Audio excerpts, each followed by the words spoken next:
자, 오늘 50강 시작하겠습니다. 벌써 50번째 강도이군요. 참 빠릅니다. 지금 이 강도 안에 순간도 다 지나가 버릴 텐데요. 참 이게 시간이라고 하는 건 아무리 생각해도 신비하고 손에 잡히질 않네요. 오늘 50강 제가 가지고 있는 책 243쪽에 위에서 두 번째 줄입니다. 지금 우리는 중세교회의 교리적인 문제를 따라가고 있습니다. 중세의 여러 가지 힘이라고 하는 그 단락입니다. 여러 가지가 있는데 오늘은 6번째네요. 두루두루 여러 가지 수도원도 나오고 중세 각축을 벌이던 세력들이 지금 여러 가지 종류로 나오고 있습니다. 5번째는 위대한 인물들이 있어요. 앞으로 가면 이제 그 인물들을 좀 더 구체적으로 보게 될 겁니다. 6번째 오늘 나오는 종교적 힘은 민중의 경전 그리고 그것이 비전의 미신적 형태였다. 6번째는 좀 미신적인 거죠. 민중적인 차원으로 가게 되면 미신적인 요소가 들어갈 수밖에 없습니다. 마리아 숭배 이런 것도 미신적인 요소가 들어가게 되죠. 마리아의 기적이 많이 나타나는 그런 것들이 있죠. 모든 종교에 나타나는 현상들입니다. 네, 기독교, 개신교에서도 그런 건 나타나고 있죠. 하나의 강력한 힘으로 척동됩니다. 중세기에는 이게 좀 더 강하지 않았겠습니까? 과학이나 이런 것들이 발전하기 충분하게 발전하기 전이니까요. 계몽주의 이전이니까 그런 미신적인 요소가 많이 있을 수밖에 없습니다. 미신적이라고 하는 말은 여기서 유한한 대상을 신적인 것 그 자체와 동시한 것을 의미한다. 유한한 대상을 신적인 것으로 본다고 하면 이게 우상숭배죠. 이러한 동시에 현상은 거룩한 유물과 성물 숭배나 기적신앙 속에 나타나 있는데 여기서는 유한한 사물이 신적인 것을 가리키는 것으로 보지 않고 손가락질 가리키는 게 아니고 신적인 것 그 자체로 봤다. 그 성인의 유물 여기에 어떤 신적인 능력이 들어있을 거다 생각하는 거죠. 불교에서도 사리라고 하는가요? 그 큰 승려가 죽으면 이렇게 화장을 하고 남는 어떤 것들이 있습니까? 있지 않습니까? 그걸 특별하게 간수하고 하잖아요. 그런 것들입니다. 그러나 그것은 또한 어떤 적극적인 의미를 가지고 있었다. 꼭 부정적인 것만 아니라고 하는 거네요. 그래서 일상생활을 거룩하게 했기 때문이다. 이를테면 샤르트르 같은 중세 마을을 생각해보라. 커다란 성당이 작은 마을 한복판에 높이 서 있어서 지역 전체를 굽어보고 있다. 성당의 내부에는 일상생활에서 얻어진 그림, 이를테면 귀족이나 장인이나 어떤 뭐를 잘 만드는 사람, 장인이라고 하죠. 길드의 조합원이나 교회의 찬조자들의 그림이 걸려있다. 이 모든 것은 교회의 성스러운 영역에 속한 것으로서 교회를 방문했던 사람이 그것을 떠날 때에 그는 교회 안에서 받았던 거룩한 것의 인생을 지니고서 일상생활로 들어가는 것이다. 이런 좀 적극적인 의미도 있다고 하는 거죠. 위대한 사람의 유품을 봤을 때는 마음에 어떤 게 남지 않습니까? 그걸 성당 안에서 그것을 보고 간직하고 돌아가게 되면 그게 그 사람의 삶에 영향력을 미치니까 신적인 거가 무조건 이렇게 부정적인 것만 아니다. 그런 거죠. 중세 사람들의 일상생활에서 가장 중요한 역할을 했던 또 하나의 종교적 힘은 마성적인 경험입니다. 일곱 번째로 볼 수 있나요? 마성력. 앞에는 미신적인 거라고 했는데 마성적. 이건 좀 악한 힘이죠. 이것은 그때 사람에게서는 그대로 하나의 현실이었다. 신적인 것으로 올라가는 수직적인 선은 깊이에 잠겨서 마성적인 것에 이르는 선이기도 하다. 마성적인 것은 교회 안에서는 교회에 의해서 극복되어야 될 힘으로 현존하고 있다. 악령의 추방, 곧 악마 쫓기, 엑소시스트 이런 거죠. 이런 것들은 교회 일과의 하나였다. 성수를 뿌려서 악을 축출한다. 그런 것들이 중세교회에 상당히 강한 힘으로 작동하고 있었습니다. 악만 쫓기는 교회에 온 사람들이 성당에 들어올 때 성수를 제 몸에 뿌리는 데서 시작되는데, 찍어서 이렇게 십자가처럼 이마 이렇게 그리죠. 이렇게 성호를 그립니다. 그 물은 세속 생활을 보내면서 몸에 배는 여러 가지 마성적인 세력으로부터 그걸 깨끗하게 하는 효과를 가진다. 세례는 무엇보다도 먼저 마성적인 여러 세력으로부터 깨끗하게 하는 것을 말하는 것으로서 죄의 사함을 받을 수 있는 그런 예배가 된다. 교회 등에 무게를 떠받치고 있는 돌기둥에 악령의 모습이 조각되어 있는데, 이것은 마성적인 것에 대한 신적인 것의 승리를 묘사하는 가장 위대한 상징 중에 하나다. 중세의 마지막에 가까워오면서 문의 부흥이 고대 말기의 세계에서 악령의 공포를 그 상징적 표현과 함께 이어받았을 때, 마성적인 것은 힘을 되찾아 불안이라는 형태로 신적인 것에 대항했다. 이 시대의 교회는 그 자체의 내부와 외부에 있는 마성적인 것의 현존에 대해 끝없는 불안 속에 살고 있었다. 이미 교회는 이 불안을 가라앉힐 수가 없었다. 이렇게 강했던가요? 불안이 그렇게 강했나 보네요. 이러한 상황에서 지금도 그렇게 그러한 정신적인 세계에 살고 있는 기독교인들이 있죠. 이런 상황에서 만의 재판을 이해되지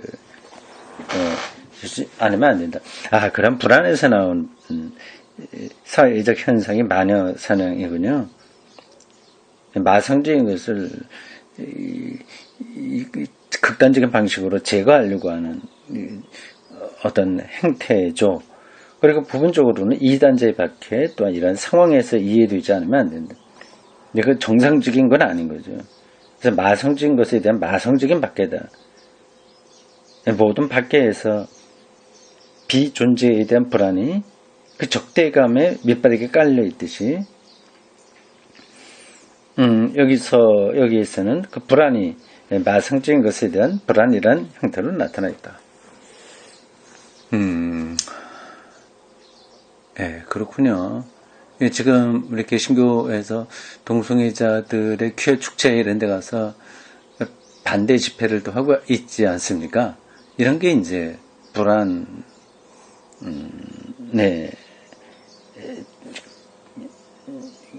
그 밑바닥에 깔려 있는 거죠. 그 불안이. 자, 다음 이제 좀 큰 4번으로 중세교회 위치. 앞에서는 중세교회의 어떤 힘들을 설명했다면 이제 교회의 위치가 설명됩니다. 이걸 좀 빠르게 보겠습니다. 244쪽 중간입니다. 뜻밖에도 중세 신학의 고전적인 여러 체계 속에는 교회에 관한 특별한 교설이 없다. 이것은 부분적으로 다음과 같은 사실에서 설명된다. 곧 교회는 이를테면 자명한 것이고 교회는 삶 전체의 터전이어서 특별한 교설을 필요로 하지 않는다는 사실이다. 당연하니까 말할 필요가 없다는 거죠. 그러나 계층 구조 체제나 이 히에라르키요, 유계적인 질서 이런 거나 성례전이나 교회와 세속 영역의 관계에 관한 여러 교설 가운데 교회에 관한 교설도 암암리에 들어가 있다. 부분적으로 그 중심 주제는 아니지만 다른 것에 포함되어 있다고 하는 거죠. 우리 최초의 물음은 중세에서 교회와 신의 나라의 관계가 어떻게 나타나느냐 하는 것이다. 이 물음에 대한 대답에서 교회의 세속적인 여러 가지 힘이나 문화 따위에 대한 위치도 뚜렷하게 밝혀진다. 아우구스티누스의 역사 해석은 이 물음에 대답하기 위한 바탕을 제공해준다. 그래서 우리는 그것을 다시 거론해야만 한다. 어거스틴에게서 교회는 신의 나라와 일부는 동일하지만 일부는 동일한 것이 아니다. 신의 나라. 그는 교회를 신의 나라와 동일시할 수 없었다.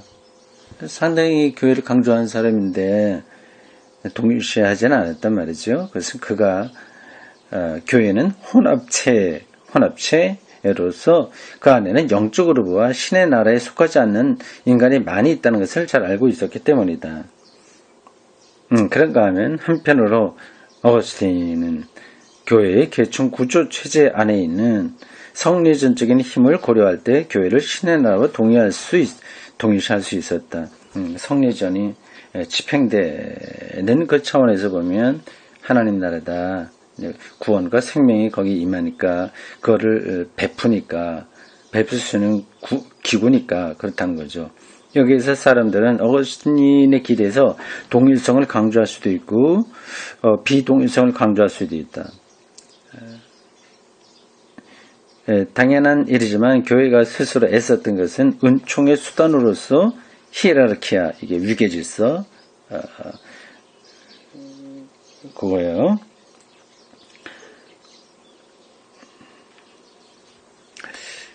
히에라르키아 안에 현존하는 힘에 착안해서 자체를 신의 나라와 동일시하는 일이었다.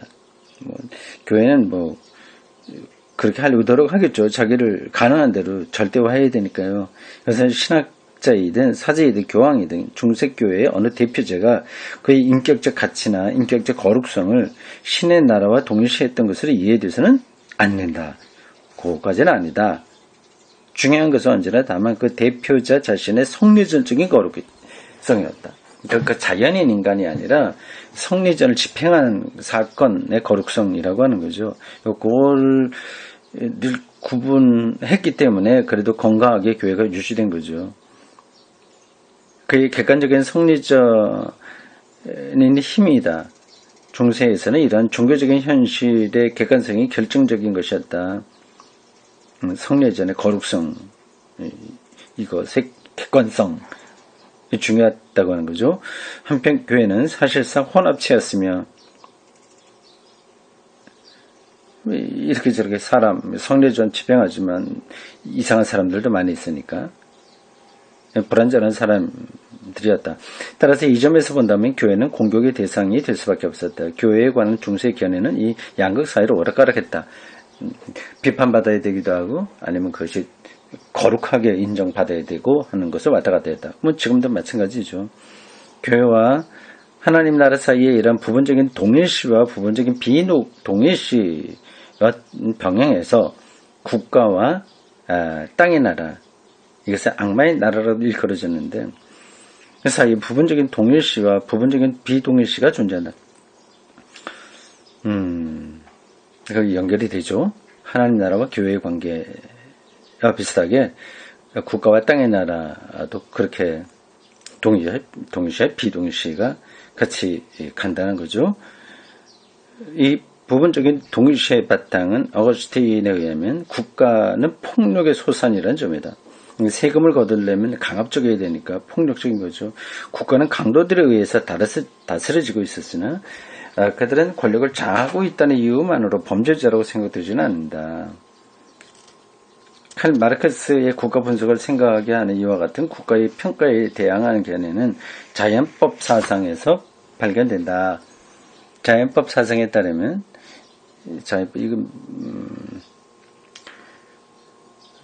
프랑스 학자들에 의해서 많이 나온 자연법 사상, 밀 같은 사람의 교육관 이런 것이 자연교육 아니겠어요?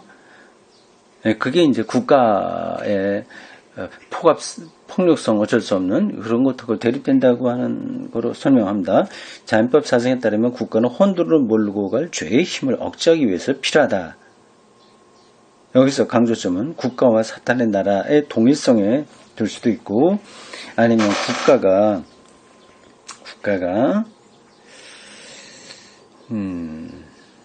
혼돈을 억제한다는 사실 고려해서 이 둘의 비동일성에 둘 수도 있다. 그러나 이러한 사상은 어거스틴이 살았던 시대라는 시점에서 다시 말해서 로마 제국도 로마화된 게르만 사람이 산 여러 지역도 비기독교적인 세력이 지배했던 시대라는 점에서 비로소 이해되는 것이다.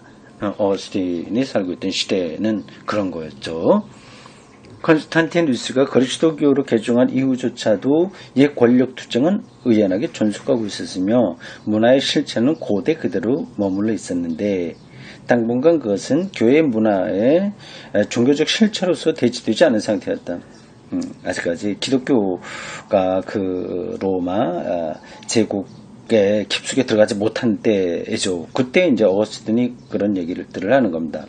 민족 이동이 있은 다음 교회는 중세적인 삶의 문화를 형성하는 실체가 되었으며 학문, 예술, 도덕, 사회 그리고 인간적인 삶의 모든 형식을 규정하는 힘이 됐다. 어거스틴은 고대적 실체에 다른 여러 요소들을 배제했다고는 하지만 그중 얼마쯤의 요소는 받아들였다. 그러나 그는 받아들인 요소를 교회의 신율적 원리에 종속시켰던 것이다. 어렵습니다. 좀 까다로워요. 그냥 지나갑시다. 다음 시대에 이르러, 그러니까 여기서 어거스틴의 살던 시대에 특별한 상황이 있으니까 그 이야기를 그 또 후대의 국가와 뭐 사탄의 나라, 교회와 뭐 국가의 관계 이런 걸 그대로 적용시키면 좀 곤란하다 그런 얘기죠. 다음 시대에 이르러 국가는 그 이상 더 사탄의 나라와 동일시할 수 없게 되었다. 근데 기독교가 깊숙이 참여하니까요. 이제야 교회는 국가의 실체가 되었기 때문이다. 이것은 단지 국가에 대한 교회의 관계에 영향을 끼쳤을 뿐만 아니라 교회 그 자체에도 영향을 끼쳤다. 그런데 게르만적 부족 체제와 교회의 관계가 어떤 것이었는가? 게르만 부족은 로마 시대에 상당히 오랫동안 따로 있었던 민족이거든요. 게르만족이요. 이제 게르만 부족들은 기독교화되기 전에 하나의 종교를 가지고 있었는데 이들의 종교에는 부족의 우두머리들의 세속적인 힘을 대표하고 있을 뿐만 아니라 종교적인 힘을 대표하고 있었다. 게르만 부족들이 그랬다는 거예요. 그들은 그 자리에 따라서 두 영역을 대표하고 있었다. 이 전통은 성직자가 봉건체제 일부가 되었을 때도 살아있었다. 그래서 프랑스의 주교 힝크마르와 같은 인물은 정치적인 동시에 종교적인 힘에 의해서 교회의 보편성에 맞싸운 봉건주의적 저항을 대표할 수가 있었다. 종교적인 기독교의 영향을 받지 않겠다는 저항이 강했다고 하는 거죠.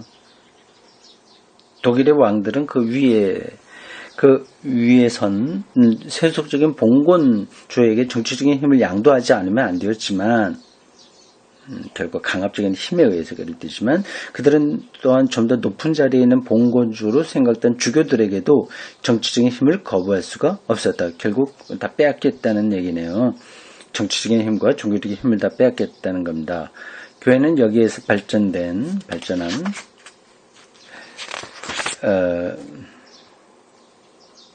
성직의 매매를 시모니아라고 불렀는데 이렇게 일컬어진 이름은 신의 은총을 돈으로 사려고 했던 시몬 사도행전 8장 18절에서 따온 것이다. 이러한 제도는 게르만계 로스만계 부족의 영지제도와 관련된 것으로 교회의 보편성과 모순된 것이었다.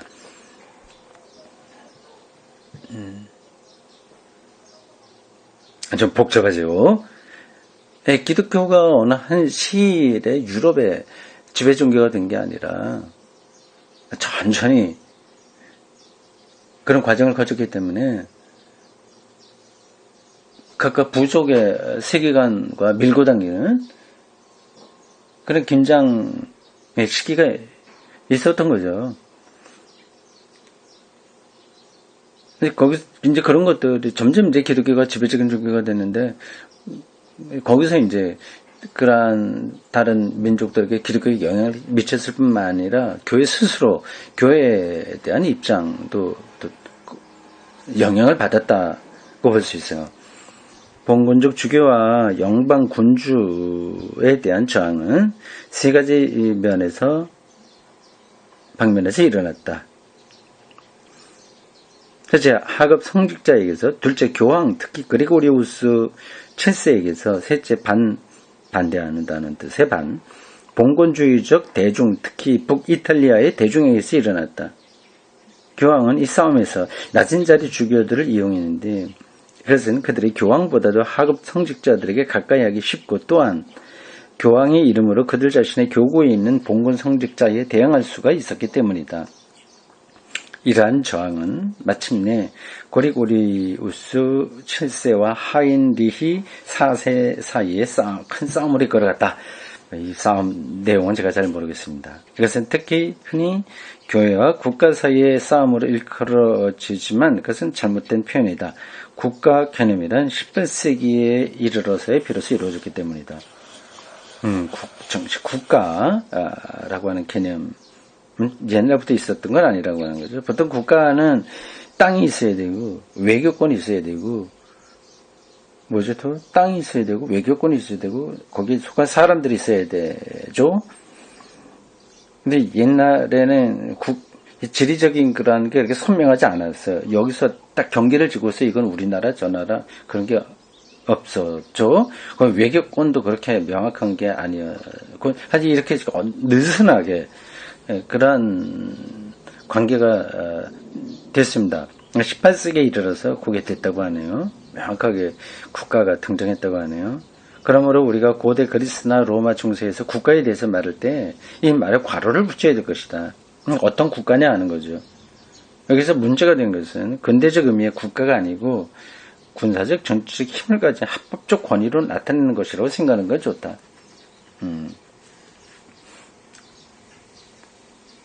권위로 보면 된다.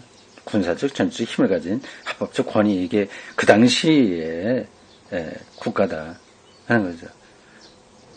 그러니까 교회가 국가를 지배하기가 좀 쉬운 거죠. 서로 이용할 가치가 있으면 얼마든지 상부상조할 수 있는 거니까요. 국가와 교회 사이의 싸움은 교회의 권리에 대한 국가의 침해에 의해서 일어나는 것은 아니다. 이것은 늦게야 가끔 일어난 현상이다. 이와 달리 이 싸움은 이보다 훨씬 더 기본적인 문제에 관한 것이었다. 교회는 사람들의 삶의 정신적 실체를 대표하고 모든 기능, 사업, 직업의 정신적 실체를 대표하기 때문에 정신적인 거예요. 교회의 영역과 세속의 영역 사이에는 종교개혁 뒤에 발전했던 것 같은 분열은 없었다. 정신, 영적인 것을 대표하기 때문에요. 어디나 다 그런 게 있지 않습니까? 여기에는 다만 여러 가지 다른 측면을 가진 하나의 현실만 있었다. 따라서 문제는 이 하나의 현실 우두머리는 누구여야 할 것인가에 있었다. 성직자도 제후도 다 같이 우두머리가 되기를 요구했다.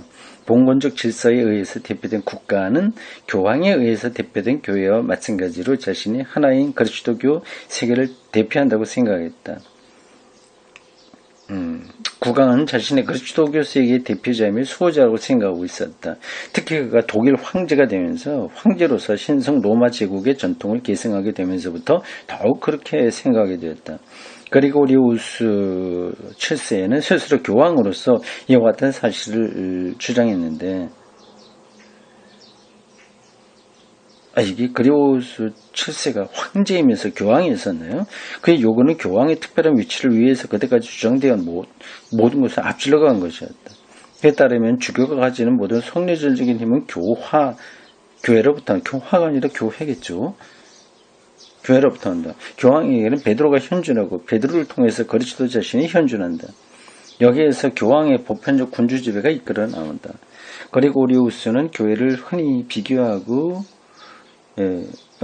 교회를 혼에 비교하고 세속적인 삶을 그 육체에 비교했다. 세속적인 삶을 대표하는 자가 혼의 삶을 대표하는 자에게 가지는 관계는 육체의 각 부분이 내적 인간 곧 혼에 대해서 가지는 관계와 같다.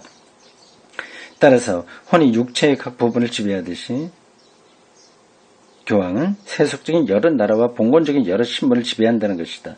이 견해는 피할 수 없는 몇 가지 타협을 거쳐서 두 자루의 검이라는 유명한 교솔에서 표현됐다. 두 자루의 검과 세속적인 검과 종교적인 검이 있다. 세속적 육체적 존재가 정신적 존재에 복종하듯이 황제나 봉건 군주가 가진 세속적인 검은 종교적인 검에 복종해야 된다. 이래서 이 땅 위에 어떤 인간도 교황에게 복종해야 한다는 것이다. 교황권에 관한 이러한 교술은 보니파스 8세의 칙서 우남 상스탐 안에서 표현되어 있다. 칙서, 칙령 이런 게 라틴어로 쓰여진데 그 제목은 늘 그 문장의 첫 글자입니다. 그러니까 이 칙서는 우남상스탐으로 시작되는 거죠. 이 칙서를 통해서 교황권은 그의 가장 철저한 발음을 성취한 셈이다. 황제는 이와 같은 교황의 자리에 이 일을 제기해서 타협이 이루어지게 되었지만 일반적으로 말해서 교황은 목적을 달성한 셈이다. 그러나 교황의 우위는 하나인 현실 곧 하나인 그리스도교 세계가 존재하고 있는 한에서만 지탱되었다. 그렇죠. 갈라지게 되면 뭐 그게 유지가 되기 힘들죠. 그러나 얼마 안 돼서 교황에게도 황제에게서도 독립하려고 애쓴 새로 힘이 대두했는데 그것은 무엇보다도 먼저 민족국가였다. 중세가 끝나갈 무렵 민족국가는 교황 권한의 많은 부분을 빼앗았다. 자기들 민족끼리 처리하겠다고 하는 거죠. 뭐 이렇게 사제를 임명하는 것도 자기들끼리 하겠다고 하는 거죠. 프랑스가 앞장섰다. 필립 대왕은 교황청을 아비뇽으로 옮겼고 거기에 이은 교회 분열은 교회의 권위를 떨어뜨렸다. 교회 분열이요. 동방서방 분열인가요? 아니면 어떤 분열인가요? 차츰 독립해서 민족국가를 이루게 되었던 제후나 제국왕들은 동시에 종교적 지배자이기도 했다. 그래서 영국에서는 교황이 그리스도의 대리자였던 것처럼 영국에서는 영국에서는 국왕이 영국 교회에서 그리스도를 대신하는 자를 이 이론이 성립되게 되었다. 프랑스 민족이 그리고 영국이 그렇게 각각 교황으로부터 그 권한을 다 이제 이양받은 거죠. 그러니까 강탈했다고 할까? 아니면 자연스럽게 확보했다고 할까? 그렇게 볼 수 있습니다.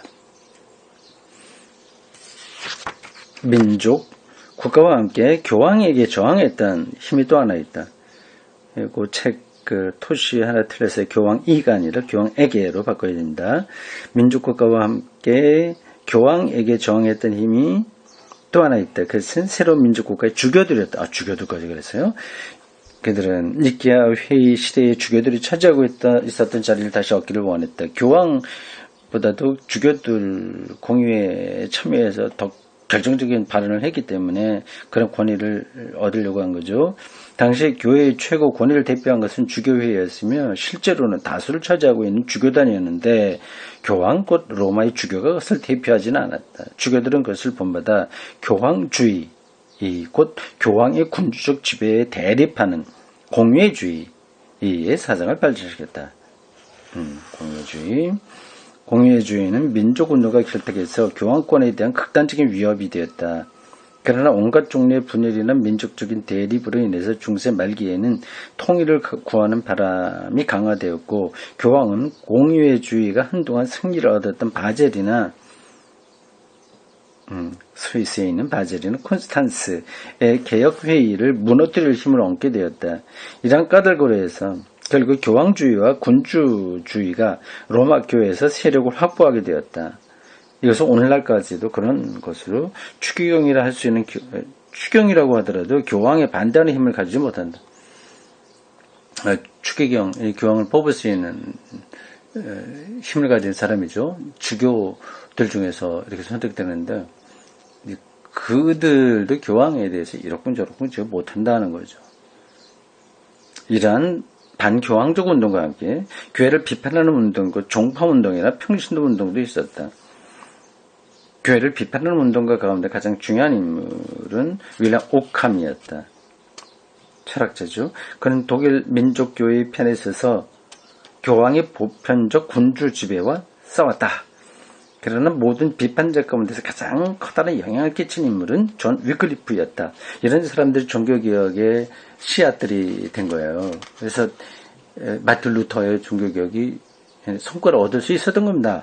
이런 사전에 인물들이 활동하지 않았다면 루터도 어려움이 많았겠죠. 현존의 교회에 대한 그 날카로운 비판은 위클리프요. 복음적 율법 곧 성서의 율법에 바탕한 것이었다. 위클리프는 성서를 번역했고 영국 왕의 지원을 받아 교회의 히에라르키아와 싸웠다. 이때는 이미 영국의 왕과 교황 사이에 긴장관계가 생겨서 교황은 영국의 왕을 움직여서 위클리프와 그 신봉자들을 단죄하려고 했다. 그렇지만 성공하지는 못했다. 지금도 영국에서는 성공에 그게 형식적으로는 영국 왕이 수장이 거려 그런 식으로 합니다. 실제로는 이제 성공의 대표 대주교가 행사하겠습니다만 교황권하고의 그 대항 저항이 벌써 오래전서부터 영국에서는 시작돼서 결실을 그렇게 맺은 겁니다. 교황의 보편적 군주 지배는 히에라르키아예요. 보편적 군주적 지배, 위계 질서로 딱 잡는 것. 이것은 마침내 종교개혁에서 끝나게 되었다. 프로테스탄트 교회들은 영방교회의 형태를 취했는데 영방이라고 하는 표현은 잘 아는데 뭐 영주들이 있는 각 영주들이 있잖아요. 하나의 지역 그런 형태의 교회를 취했다는 거예요. 이것은 영방군주라고 하는 표현은 잘 안 하는데 영주죠. 영주에 의해서 오래전부터 준비되었다. 교황과 히에라르키아의 힘이 무너짐으로써 교회는 그를 받쳐준 기둥을 잃었기 때문에 세종의 영주가 최고 감독 즉 영주 감독 란데스 비쇼프 독일어로 나온 거예요. 란트 이건 영주가 다스린 지역입니다. 어로서 히에라르키아의 성례전적인 교의 대신으로 등장해서 평신도로서 교회의 최고 관리자가 되었다. 그래서 프로테스탄트 교회는 세속의 힘 아래 놓여지게 되는데 루터도 프레드리히라고 하는 영주의 도움을 결정적으로 받았거든요. 그러니까 그걸 의식하지 않을 수 없었습니다. 루터가 민주화하고 농민전쟁에서 반대 입장을 취하게 된 것은 영주의 이 영향이 있다고 봐야죠. 이러한 상황은 오늘날에도 문제를 안고 있다. 루터주의에서 이 문제성은 제후와 강요 그리고 권위주의적인 정부에 대한 교회의 관계 안에 있었으며 칼빈주의 나라들에서 따라서 미국에서도 이 문제성은 교회가 그 관리권을 장악하고 있는 지배적인 사회 계급에 의존한다는 점에 있었다. 어쨌든 교회가 영주의 영향을 많이 받게 된 전통들이 지금까지 하나의 그 잔재로 남아있다. 그 얘기입니다. 그게 좀 문제라 하는 거죠. 여기까지입니다.